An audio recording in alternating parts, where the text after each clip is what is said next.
Hello, আসসালামু আলাইকুম। Hi guys. আমরা এখন আমরা এখন এই আমাদের সোনারগাঁয়ে এই নুনের টেক মায়াদ্বীপ আমরা এখন চলে যাব ট্রলারে।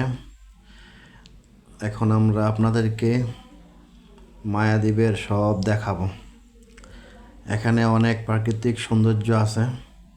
জেলেরা মাছ ধরতেছে, তারপরে কৃষক মাঠে কাজ করতেছে, এবং আমরা সবাই ফ্যামিলির সবাই ছেলেপেলে এবং আমাদের আত্মীয় স্বজন নিয়ে ওইখানে গেছি। আপনারা সবাই দেখেন।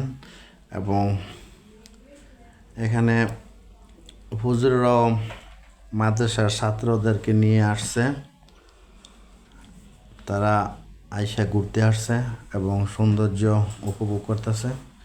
এবং এখানে আসলে যখন মাগরিবের একটু আগে সূর্য যখন পশ্চিম দিকে যায় তখন একটা সুন্দর একটা দৃশ্য দেখা যায়, সেম কক্সবাজারের মতন। তাই আপনারা আমাদের এই সোনারগাঁয়ে মায়াদ্বীপে একবার এলেও দেখে যান, ইনশাল্লাহ ভালো লাগবে ইনশাল্লাহ। আর আমরা আবার পরের ভিডিওতে আরও কিছু তুলে ধরব। আর আপনারাও সবাই নিয়ে